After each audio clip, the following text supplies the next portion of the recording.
Krishna, Namaste, Hallelujah.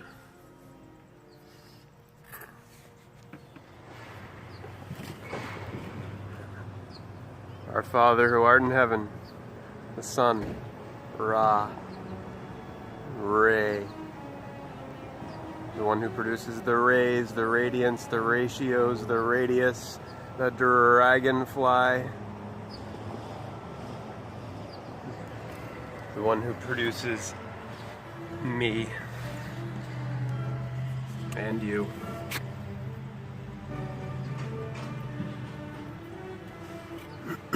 I got something for you this morning, of course. I got something for you, you know. I love America. I do. I value my rights and my freedom, which come to me from my Creator, not man. Okay, man? Man and your legal system. We're gonna read the beginning of the Declaration of Independence right now. This is for all the pseudo-Americans out there who don't have any clue what this is about. If you want to be an American, you got to value your freedom and your rights from your Creator.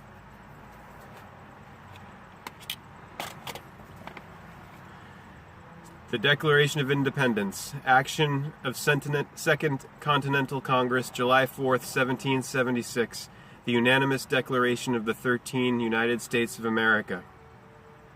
When in the course of human events it becomes necessary for one people to dissolve the political bands which have connected them with another, and to assume among the powers of the earth the separate and equal station which the laws of nature and of nature's God entitle them, a decent respect to the opinions of mankind requires that they should declare the causes which impel them to the separation.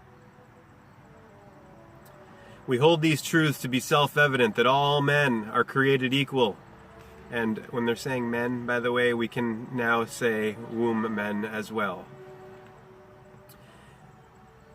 And when it's said that they're all created equal, it means the sun shines equally on everybody. Creator does not play favorites in the sense of just basic value. Okay? Everyone's rights and freedom are of equal value. They are endowed by their Creator with certain unalienable rights. That among these are life, liberty, and the pursuit of happiness. Food, clothing, shelter.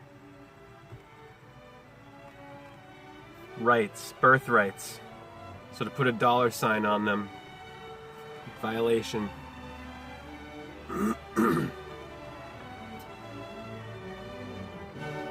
That to secure these rights to life, liberty, and the pursuit of happiness, food, clothing, and shelter, governments are instituted among men, deriving their just powers from the consent of the governed, that whenever any form of government becomes destructive of these ends, like the government we presently have, it is the right of the people to alter or to abolish it and to institute new government. It's our right to abolish the government if it's not protecting our rights and if it's violating them, like it is right now with its Federal Reserve system, which is not federal government. It's Federal Express finance, oligarchy, plutocracy ruled by the wealthy few. Laying its foundation on such principles and organizing its powers in such form as to them shall seem most likely to affect their safety and happiness. You think this government we have right now, which is telling us what we can and can't put in our bodies, is likely to affect our safety and happiness? They're telling us that they can, turn God's medicine into another commercial maritime product, that it's okay to have rule by corporation, and to toss this out the window in favor of a national security state.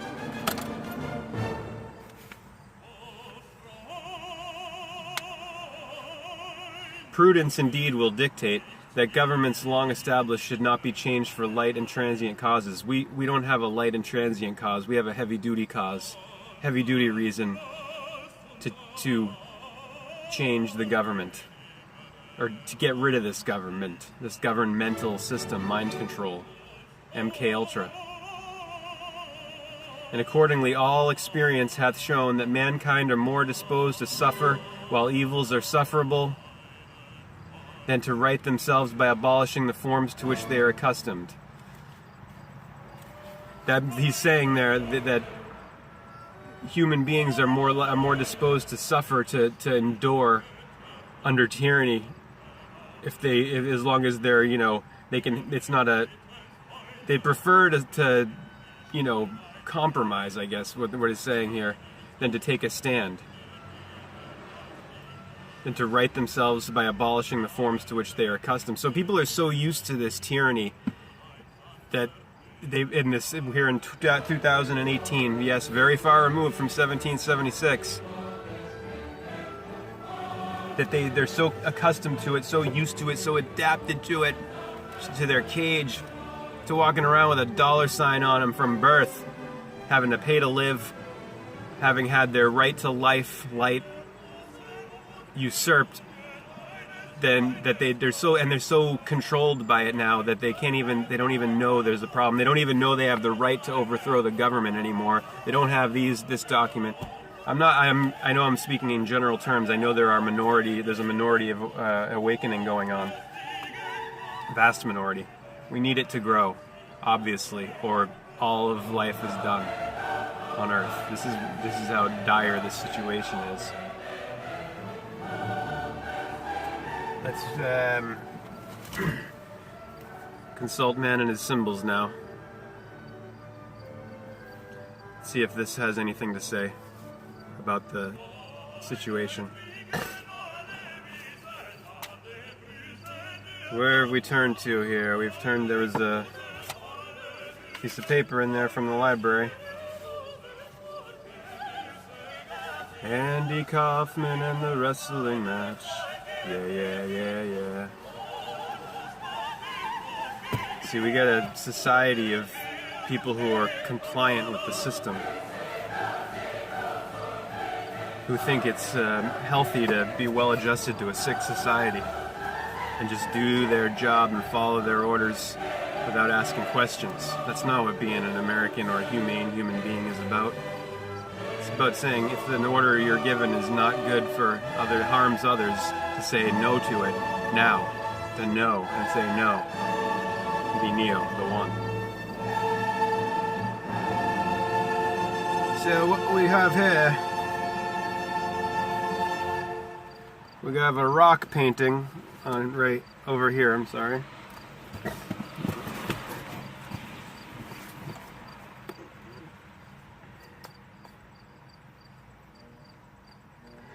Top left, a Rhodesian rock painting of a creation myth in which the first man, the moon, mates with the morning star and evening star to produce the creatures of Earth.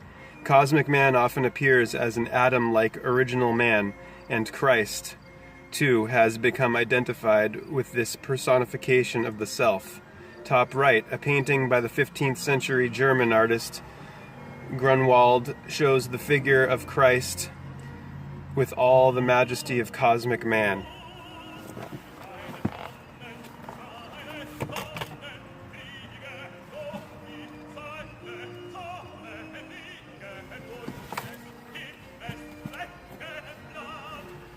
According to this is page 202 of Man and His Symbols by Carl Jung.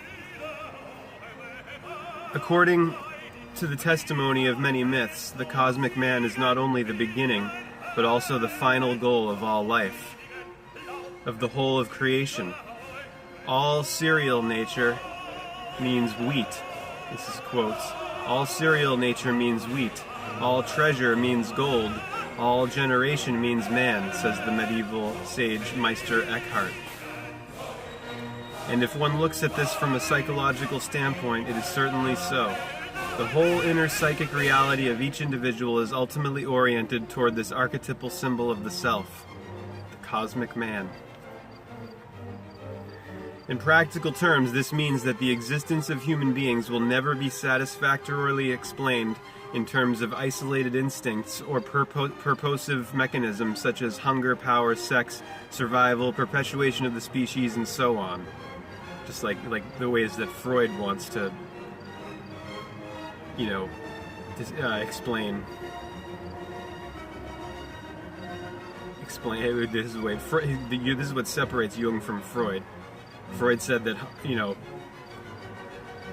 you could satisfactorily explain man in terms of isolated instincts, whereas Jung said no, there's more. That is, man's main purpose is not to eat, drink, etc., but to be human.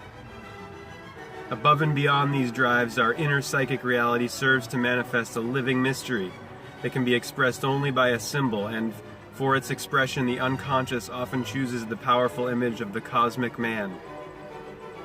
In our Western civilization, the cosmic man has been identified to a great extent with Christ, and in the East with Krishna or with Buddha. Christ, Krishna. In the Old Testament, this same symbolic figure turns up as the Son of Man, and in later Jewish mysticism is called Adam Kadmon. Certain religious movements of late antiquity simply call him Anthropos, the Greek word for man. Like all symbols, this image points to an unknowable secret, to the ultimate, unknown meaning of human existence. As we have noted, certain traditions assert that the cosmic man is the goal of creation, but the achievement of this should not be understood as a possible external happening. It should not be understood as an external happening. From the point of view of the Hindu, for example, it is not so much that the external world will one day dissolve into the original great man, but that the ego's extroverted orientation toward the external world will disappear in order to make way for the cosmic man. This happens when the ego merges into the self, the ego's discursive flow of representations which goes from one thought to another, and its desires which run from one object to another, calm down when the great man within is encountered. Indeed, we must never forget that for us, outer reality exists only so far as we perceive it consciously, and that we cannot prove that it exists in and by itself. Namaste, Hare Krishna. Hallelujah.